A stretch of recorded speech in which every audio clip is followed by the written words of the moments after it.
안녕하십니까. 저는 지난 1년 동안 김영익의 주간 경제진단으로 여러분을 찾아뵙습니다. 저 나름대로 최선을 다한다고 했습니다만은 여러분들한테 조금이라도 도움이 됐었을지는 모르겠습니다. 오늘을 마무리하면서 그런 의미에서 오늘은 중장기 세계와 우리 경제 금융시장을 진단하고 전망해 보겠습니다. 2008년 미국에서 글로벌 금융위기가 시작됐죠. 멀리 보면 위기를 극복해 가는 과정이다 이렇게 볼 수가 있습니다. 그러나 되돌이켜 보면 위기는 10년마다 반복됐습니다. 1980년에 미국에서 블랙 먼데이가 있었죠. 큰 위기는 아니었지만은 그 후 1997년에서 1998년에 우리나라를 비롯한 동남아 국가들이 외환 위기를 겪었었습니다. 그리고 2007년, 2008년에 선진국을 특히 미국에서 금융위기가 발생했었죠. 위기를 극복해가는 과정이라고 볼 수가 있는데요. 앞으로도 2017년 전후에는 아마 이머징 마켓이 상당히 어려워질 것 같습니다. 미리서 좀 대비를 하시는 게 좋지 않을까 이런 생각을 합니다. 현재 그 세계 경제 상황을 보면 한마디로 디플레이션 상태가 아직도 상당하다 이렇게 볼 수가 있습니다. 그림에 잠재 GDP라고 그려져 있는데요. 이거는 세계 경제가 성장할 수 있는 능력이죠. 실제 GDP는 잠재 GDP를 따라서 위로 올라갔다 내려갔다. 그래서 경기 사이클이 생기는 겁니다. 그런데 2008년 글로벌 금융위기를 겪으면서 실제 GDP가 잠재 GDP 밑으로 크게 떨어졌습니다. 그래서 디플레 압력이 존재한다는 것이죠. 이 디플레 압력을 해소하기 위해서 선진국 중심으로 금리를 거의 0%까지 내렸고 양적 완화를 통해 가지고 엄청난 돈을 풀었습니다. 그래서 뭐 주가가 오르고 집값 오르면서 소비도 어느 정도 증가하면서 이 디플레 갭이 축소되는 과정이라고 볼 수가 있습니다. 그러나 아직도 멀어 보입니다. 이 디플레 갭이 완전히 해소되기 위해서는 각국의 소비자들이 소비를 많이 늘려야 되는데요.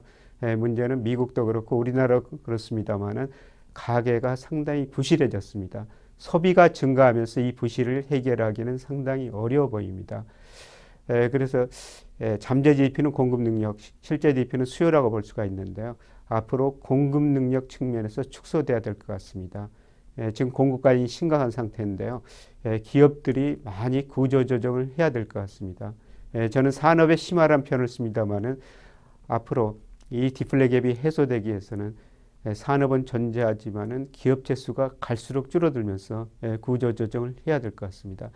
세계 경제가 이렇게 디플레 압력이 존재하기 때문에 선진국 중심으로 그동안 자국 통화를 가치를 떨어뜨리면서 소위 이른바 한일 전쟁을 했었죠.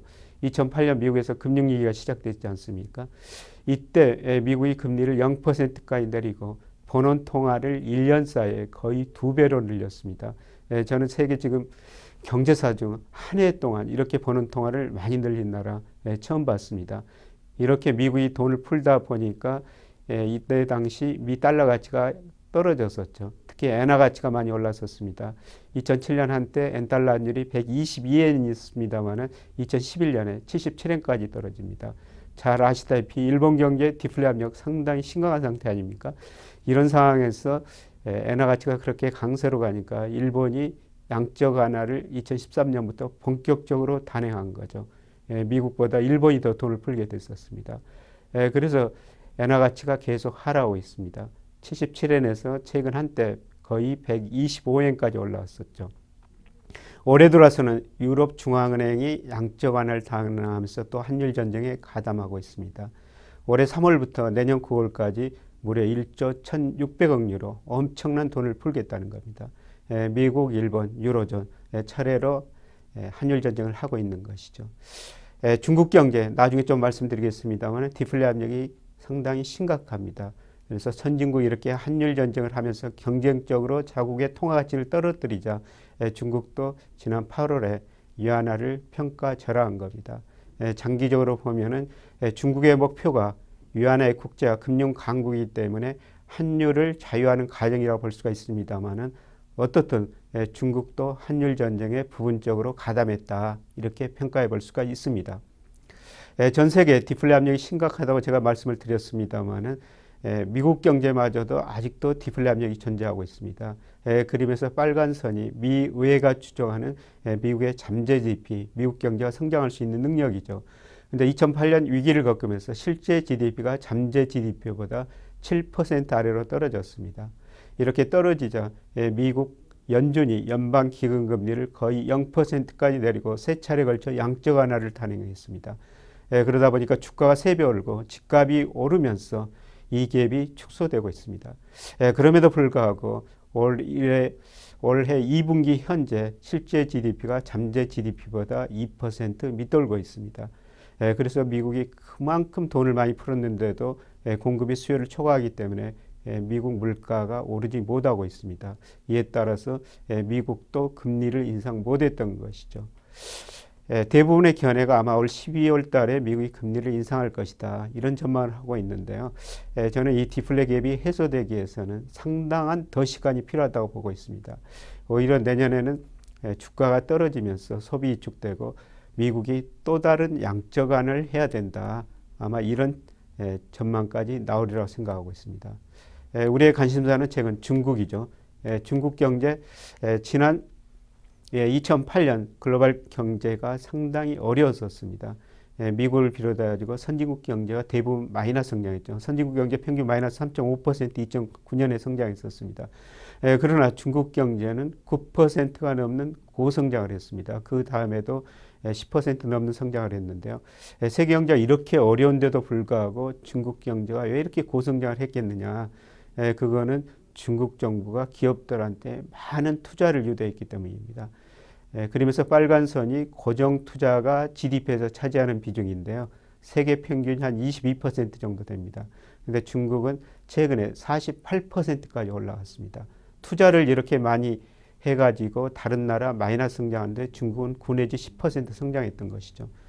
그런데 문제는 가행 투자의 부정적 효과가 나타나고 있다는 겁니다. 이렇게 많이 투자를 늘려놨는데 수요가 부족하니까 지금 기업이 이익이 줄어들고 지나다 보면 기업이 부실해지고 나중에 또 은행까지 부실해지겠죠. 그래서 중국 경제가 한번 구조조정을 겪어야 한다는 겁니다. 이거를 우리나라와 한번 비교해 보면요. 1980년대 우리 경제 10% 성장했습니다. 이때 주가도 코스피가 7.5배나 큰 폭 상승했었죠. 근데 이런 고성장 시대 때 우리 기업들이 미래를 낙관적으로 보고 투자를 굉장히 많이 늘렸었죠. 근데 문제는 90년대 들어가지고 국내의 수요가 줄어드니까 물건이 안 팔리니까 결국 기업이 부실해지고 은행이 부실해졌습니까?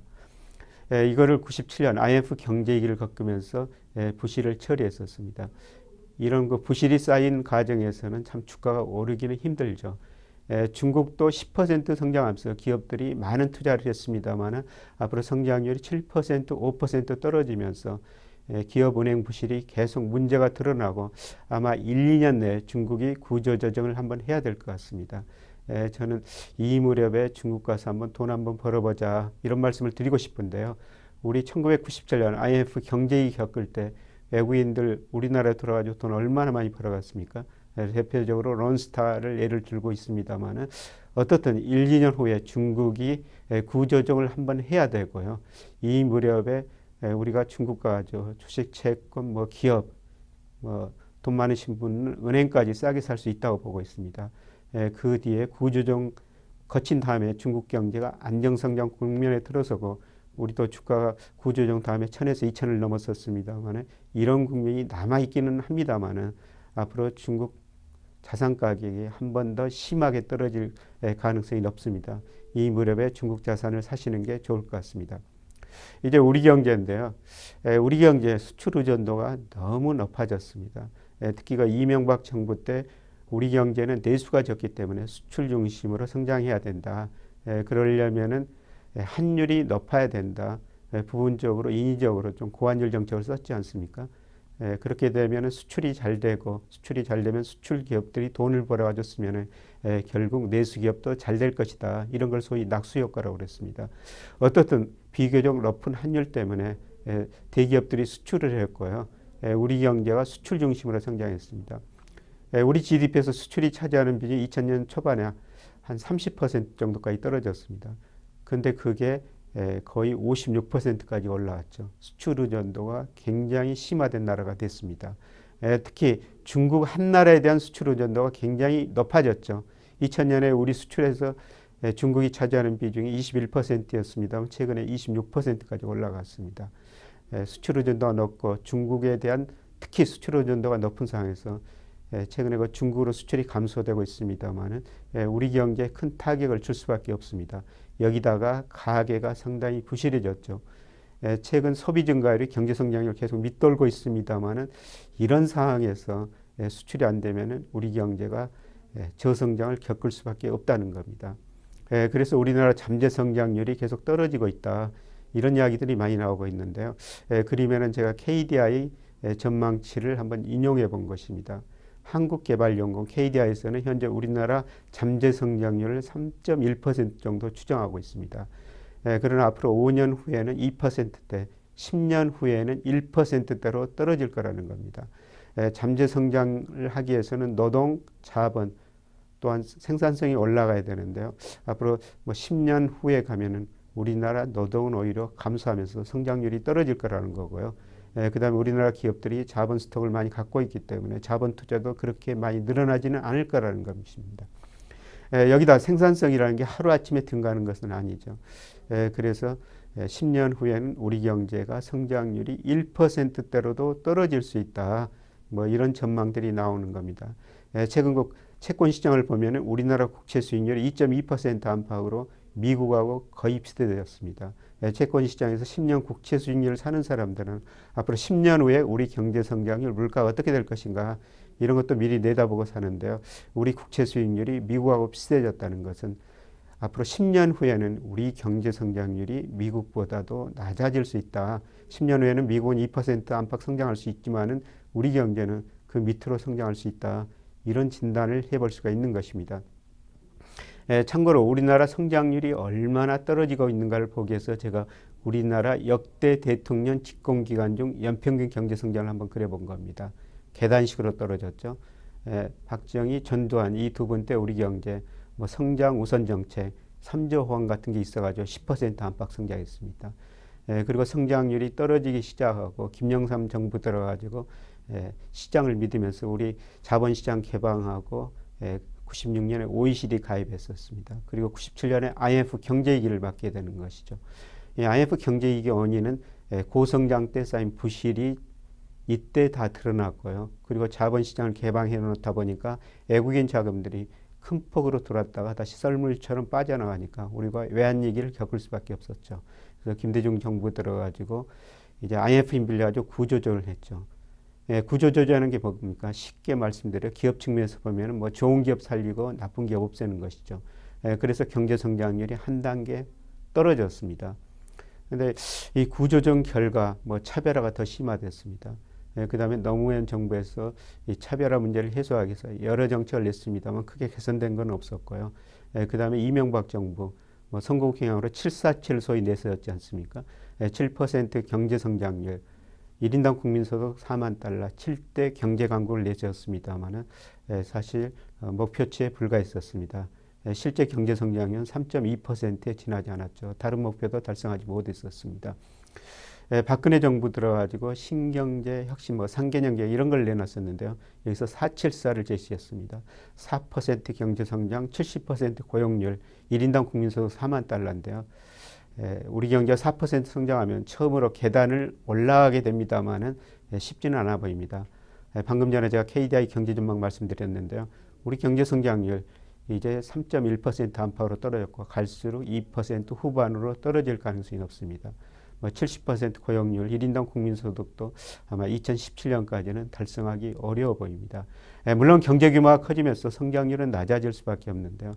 참 계단식으로 떨어지는 나라 보기 쉽지 않죠.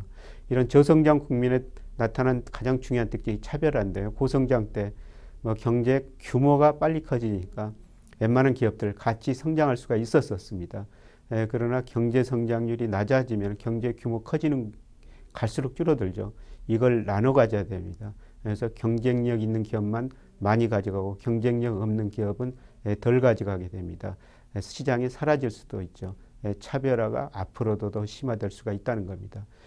제가 말씀드리고 싶은 것은 우리 경제 성장률이 이제 구조적으로 3% 안팎으로 떨어졌다. 이제 우리 경제가 3%만 성장해도 잘한 성장 시대에 접어들었다. 이렇게 보시면 될 것 같습니다. 금리인데요. 금리 장기적으로 지금 하락하고 있습니다. 지금 개인 입장에서 보면은 대출 받을 때 고정금리 혹은 변동금리 어느 게 좋을 것인가 고민할 수가 있는데요. 제가 생각하기에는 장기적으로 금리는 더 떨어질 수 있을 것 같습니다. IMF 경제위기가 가장 우리 경제에서 나타난 중요한 특징이 저축이 투자보다 많아졌다는 겁니다. 국민경제 전체적으로 보면 저축은 자금 공급이고 투자는 자금 수요입니다. 저축이 투자보다 많다 보니까 자금 공급이 수요보다 많았던 것이죠. 흔히들 그 은행 지점장들이 농담으로 이런 이야기를 합니다. IMF 경제 이전에는 자금 부족해가지고 기업들이 돈 빌려달라 사정이 아주 목에다 힘주고 다녔는데 요새는 기업들이 그렇지 않다는 것이죠. 오히려 고개 숙이고 돈 좀 갖다 쓰십시오. 이런 이야기를 하는 시대가 도래했다는 겁니다. 앞으로도 금리가 오를 가능성이 굉장히 낮습니다. 우리나라 가계들이 뭐 소비를 늘릴 가능성은 상당히 낮고요. 우리나라 국민들 생각이 지금 서서히 이렇게 변하고 있습니다. 도대체 은행에 놔놨자 금리가 낮으니까 돈이 별로 안 늘어난다는 것이죠. 그 다음에 주식시장, 부동산 시장 뭐 부진하니까 역시 자산 가격도 안 늘은 상태에서 고용은 상당히 불안하다는 겁니다.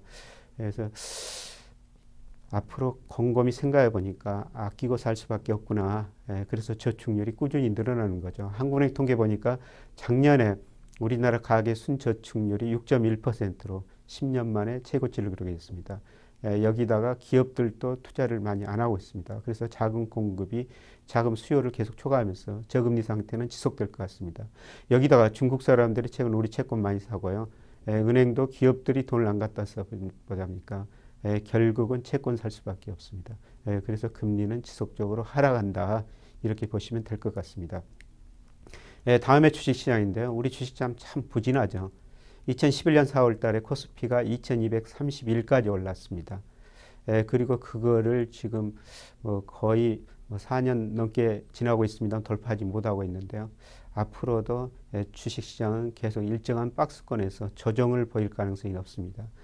그렇다고 뭐 개별 종목은 안 오른 게 오르고요. 이런 상황에서도 뭐 오르는 종목은 꾸준히 있는 것이죠. 그리고 금리가 낮다 보니까 아마 주식시장에서 배당 투자는 상당히 바람직해 보입니다. 최근에 우리 집값 많이 오르고 있습니다. 저금리 때문에 혹은 전세난 때문에 오르고 있는데요. 우리나라 인구 구조, 그 다음에 장기적으로 저성장 국면 이런 걸 생각하면은 집값이 계속 오르기는 힘들어 보입니다. 아마 2017년 전후에는 실질 가격뿐만 아니라 명목 가격도 조정받을 가능성이 높다. 저는 이렇게 생각하고 있습니다. 여러 가지 경제 이슈가 있는데요. 최근에 리디노미네이션 화폐 단위 변경에 대해서도 좀 많은 이야기가 나오고 있죠. 저는 리디노미네이션 해야 된다고 생각하고 있는데요. 앞으로 우리 경제의 가장 큰 이슈가 될 겁니다. 제가 해야 된다고 생각하는 것은 우리 경제 규모가 정말 커졌죠. 한국은행 자금순환표를 보면은 우리나라 금융자산이 2010년부터 1경이 넘었습니다. 올해 3월 보니까 1경 4천조가 넘었었는데요. 1경 하면은 동그라미가 16개 들어갑니다. 얼마나 복잡합니까? 여러분 커피숍에 가면은 뭐 4,500원짜리 아메리카노 이런 게 어떤 식으로 표시되어 있죠? 4.5로 표시되어 있죠. 아마 화폐 단위 변경해야 될 것 같습니다. 그리고 우리나라 수출로 따지면 세계 6위인데요. 이 1달러당 1,100원 안팎. 이 환율은 너무 높은 것 같습니다. 예를 들어서 우리나라보다 경제 규모가 훨씬 적은 대만, 미 달러당 30달러, 4달러, 그 다음에 싱가포르 1.3, 그 다음에 말레이시아 3.4, 우리보다 경제 규모가 훨씬 더 적은 나라들이 환율 단위는 낮습니다. 대이상 재고를 위해서도 아마 리디노미네이션이 필요할 것 같습니다. 그리고 리디노미네이션 하면은 내수 부양 효과, 지하 경제 양성화 효과가 있습니다. 아마 화폐 단위를 변경하면은 은행의 현금 지급기, 그 다음에 소프트웨어, 기업들의 가격표 다 바꿔야 될 겁니다. 물론 비용도 들어가지만 소비 효과, 내수 부양 효과 더 있을 거라고 생각합니다. 그리고 우리나라 5만 원짜리가 나가면 잘 안 들어옵니다. 작년에 평균 환수율이 28% 정도에 그쳤다는 이런 통계도 나오고 있습니다만은 화폐 단위 변경하면은 아마 이런 거 숨어있던 5만 원권이 나오면서 소비도 해야 되고, 그 다음에 일부 조금 부정한 돈이라면은 아마 세금 신고도 해야 될 겁니다. 세수도 많이 거칠 거로 보고 있습니다. 어쨌든 앞으로 저는 몇 년 이내에 리디노미네이션 할 거로 보고 있기 때문에 여기에도 대비해야 될 것 같습니다. 자, 제가 오늘은 마지막 시간이라서요. 중장기적으로 제 견해를 한번 말씀드려봤습니다. 요약드리면은 세계 경제 아직도 디플레 압력이 존재한다. 이거를 서로 다른 나라에 수출하고 있다. 그래서 소위 한일 전쟁이라 이야기하고 있습니다만은 미국, 일본, 유럽에서 최근에는 중국까지 한일 전쟁을 하고 있다. 이렇게 볼 수가 있습니다. 결국 수요가 늘어나 있는데요. 각국의 가게들이 부실해졌기 때문에 수요가 늘어가지고 디플레 압력이 충분히 해소되기는 어렵습니다. 그래서 공급 국민의 축소가 있어야 됩니다. 앞으로 기업들이 많이 구조조정을 해야 될 것 같습니다. 그 다음에 중국 경제 2008년, 2009년 세계 경제 참 어렵고 마이너스 성장하는데도 중국 경제는 9 내지 10% 성장했는데요. 투자 중심으로 성장했기 때문입니다. 그러나 지금 가행 투자 문제가 드러나고 있습니다. 기업이 부실해지고 은행이 부실해지고 있습니다. 부실 한번 처리해야 되죠. 아마 1, 2년 사이에 중국의 부실 처리 과정이 있을 것 같습니다. 이 무렵에 중국 가서 우리가 모든 자산을 싸게 살 수 있는 기회가 있을 것이다. 이렇게 생각하고 있고요. 그 다음에 우리 경제 잠재 성장률이 3% 안팎으로 떨어졌습니다. 앞으로 5년 후에는 2%대, 10년 후에는 1%로 떨어질 것 같다는 전망도 나오고 있습니다. 금리는 더 하락하고 있고요. 주가, 부동산 가격 지속적으로 상승하기는 어려워 보입니다. 자, 마지막 시간이었었습니다. 앞으로 다시 뵐 기회가 있었으면 좋겠고요. 그동안 시청해 주셔서 정말 고맙습니다. 감사합니다.